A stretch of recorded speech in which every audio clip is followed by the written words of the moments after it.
გასული კვირის ნიუსებით თქვენს წინაშეა News Odyssey. ვეცდებით მოგიყვეთ საინტერესო ამბები კინოინდუსტრიიდან, ახალად გამოსულ ტრეილერებზე კინოსა და გეიმინგ ინდუსტრიაში და ასევე ფილმებზე, რომლებიც ნახვაც უკვე ჩვენს კინოთეატრებში შეგიძლიათ. მოეწყოთ კარგად და დავიწყოთ. Freaking out, I need a DD. I know you see me, yeah. Why you so greedy? Ay, I know you won't be me, yeah. Why you so needy? Ay. სან-დიეგოს კომიკონზე, სადაც ტრადიციულად ხმაურიანი ანონსებით წარმოგვიდგებიან ხოლმე კინოსა და სერიალებზე, ამჯერად გაგვაცნეს ერთდროულად ორი პროექტი ავატარ აანგის სამყაროდან. 2000-იანების ლეგენდარული ანიმე, რომელიც ჩემი თაობის ხალხისთვის ანიმესთან საერთოდ გაცნობის და შეყვარების მიზეზი გახდა, თუ ეპოქალურ გრენდაიზერს არ ჩავთვლით. წარმოდგენილებიდან პირველში მოგვიყვეს უკვე მუშაობაში ჩაშვებულ სრულმეტრაჟიან ანიმაციურ ფილმზე ლეგენდა აანგზე, სადაც მოთხრობილი იქნება ორიგინალური სერიალის შემდგომი ცხოვრება და თავგადასავლები აანგისა და მისი გუნდის გარშემო.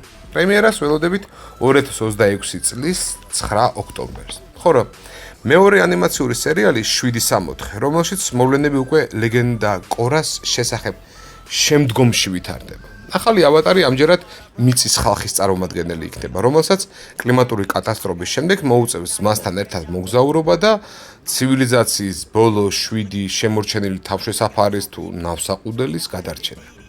სასიხარულო ისაა კიდევ, რომ ორივე პროექტს ორიგინალური სერიის ავტორები უხელმძღვანელებენ.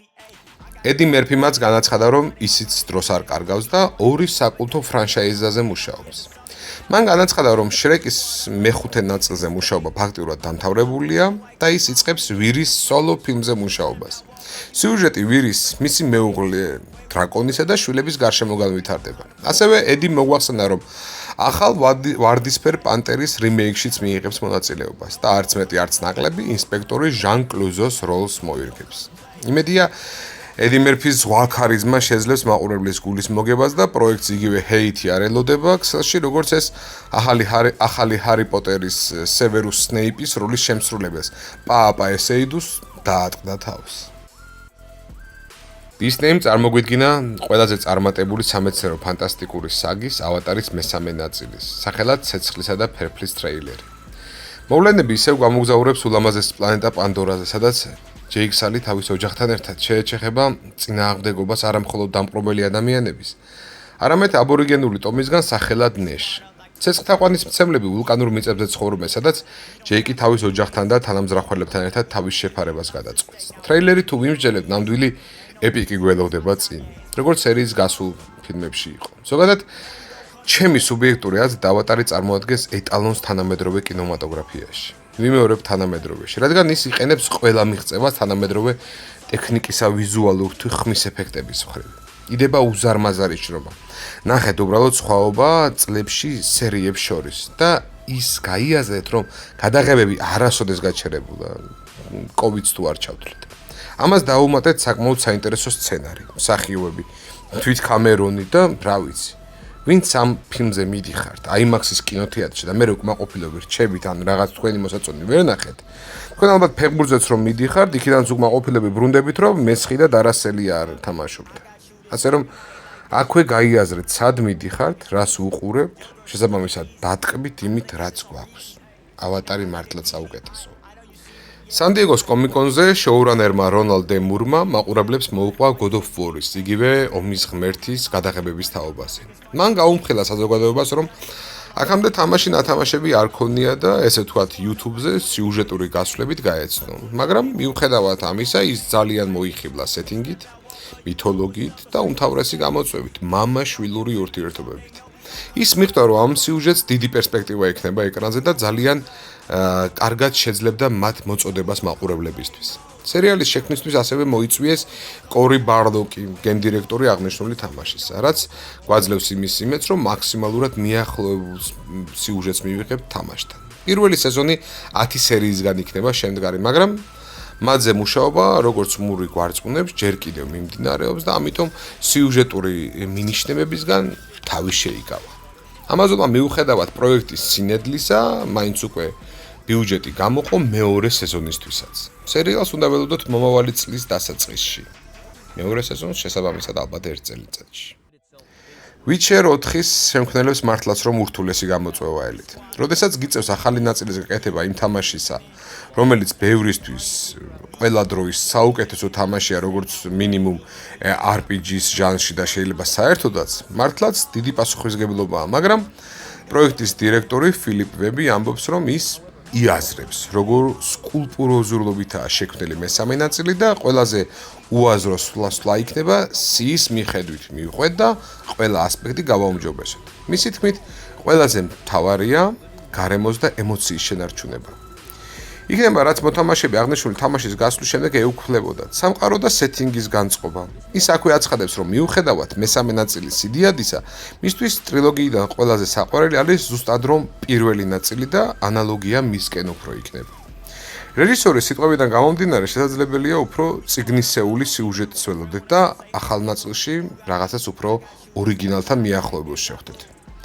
ველოდოთ სხვა რა გზაა, პრემიერამდე ჯერ კიდევ დიდი დროა. Anima Expo 2025-ზე ახალი Silent Hill-ის შემქმნელებმა მოგვახსენეს თუ რას უნდა ველოდეთ ახალი ნაწილისგან. პირდებიან ჰორორისა და მისტიური გარემოს შენარჩუნებას, მაგრამ ჩვეული ნარატივისგან გარიდებას. შეინარჩუნებენ გარემოთი ფსიქიკური დაძაბულობის ყველა ხერხებს, პარანორმალურ მოვლენებს. თხრობის სტრუქტურა თამაშის გასვლასთან ერთად შეიცვლება. შემქმნელები გვპირდებიან, რომ Silent Hill-ი იქნება სრულიად ახალი თამაში ჩვეულ სეტინგში. ამ დრომდე ოფიციალური ინფორმაცია ყველაზე დიდი მოლოდინის მქონე თამაშის გარშემო ისევ მინიმალურია. თუ რამე ვიცით, თითქმის უმეტესობა ჭორებზე ან გაჟონილ ინფორმაციაზეა დაყრდნობილი, ასე რომ ისევ გაჟონილს, მაგრამ არადადასტურებულ ინფორმაციას გაგაცნობთ. ინსაიდერი გვაცნობებს, რომ თამაშის ხანგრძლივობა სიუჟეტური ხაზის. ახალ ნაწილში დაახლოებით 75 საათი იქნება. მისი ცნობით თამაში იქნება პროლოგი, ძირითადი 5 თავი, რომელთაგანაც ყველაზე მასშტაბური და გრძელი მეოთხე იქნება, ხოლო მეხუთე საფინალო საერთოდ ამერიკის გარეთ განვითარდება. თუ ეს ისტორია რეალობასთან ახლოსა, მაშინ ყველაზე მასშტაბური ნაწილი გველოდება, რასაც სრულებით მოსალოდნელია თამაშის ბიუჯეტის გათვალისწინებით. ელემენტარულ ფაქტს მოვიყვან, თუ ინტერნეტს ვენდობით და მასში მოძებნებულ ინფორმაციას, ბურჯ ხალიფას აშენებას, აი, ყველაზე მასიური რაც კი ადამიანს შეუქმნია, დაახლოებით $1.5 მილიარდი დაჭირდა, ხოლო GTA 6-ის ბიუჯეტმა უკვე $2 მილიარდს გადააჭარბა. უბრალოდ სად არის უკვე ინდუსტრია გასული და რა ნდობა უნდა გქონდეს პროექტს ინვესტორებისგან, რომ ამხელა ბიუჯეტი აითვისოს. შედარებისთვის GTA 5-ის სასიუჟეტო ხაზი დაახლოებით 40 წუთამდე მიმდინარეობდა. რა თქმა უნდა, ამ ინფორმაციის ბოლომდე ნდობა არ შეიძლება, დაველოდოთ Rockstar-ის ოფიციალურ განცხადებას. კინოთეატრებში უკვე გამოვიდა ლეგენდარული შიშველი იარაღის გაგრძელება. ალბათ, ყველაზე პარადოქსული შეფასება მექნება აღნიშნული ფილმის. დარწმუნებული ვარ, ბევრს გქონიათ, რომ გინახავთ ტრეილერი, რომელიც თქვენთვის საყვარელი ფილმების გაგრძელებაზე ან რიმეიქზეა და მოლოდინი გქონიათ რაღაც ასწაულის. ტრეილერში ყველაფერი ისე ლამაზი, დახვეწილი, კადრებიც კარგადაა შერჩეული და შემდეგ მიდიხართ და ხდებათ Amazon-ის ბეჭდების ბრძანებელი ან Neo, რომელიც თურმე კოდებს წერს თამაშებისთვის. მოკლედ, ნუ გავაცოცხლებთ მიცვალებულებს. ხო და იმას გულისხმობ, რომ ფილმები შეიძლება იმდენად ცუდი არ იყოს, მაგრამ მოლოდინი ისეთია, რომ გეჩვენება თითქოს აი რაღაცა შენთვის ძვირფასი შეურაცხეს. უშუალოდ იღებ ასე განადგურება საყვარელი ლორისა თუ ფრანშაიზის.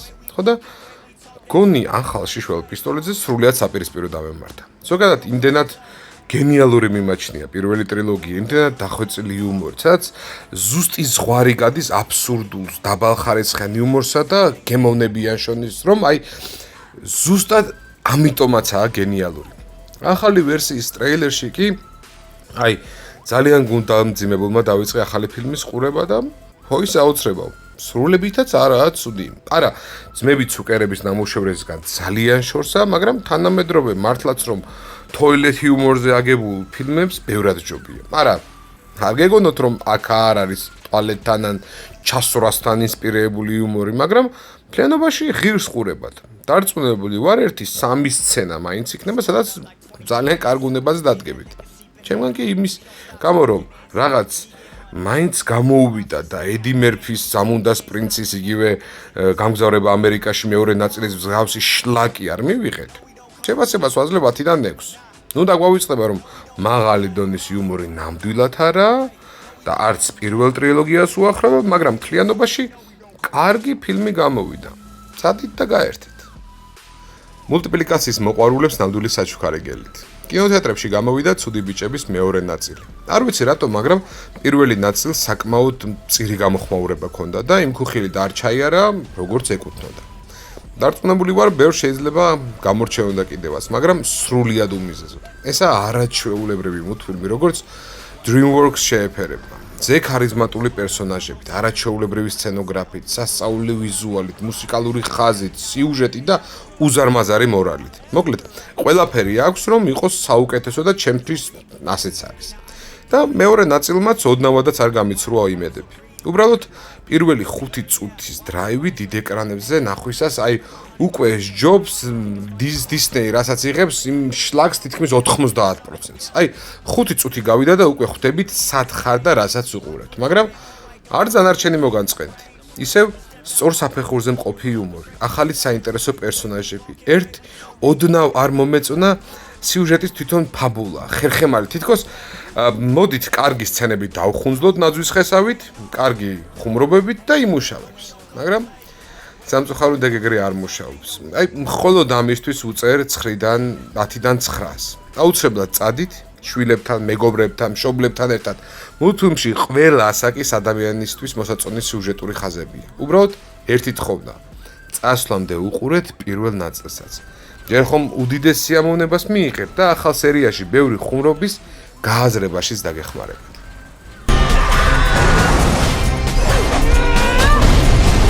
All right, Mr. Master of Disguise, do your thing. I promise to play you respectfully. Where's my flowers? Prego, cappuccino.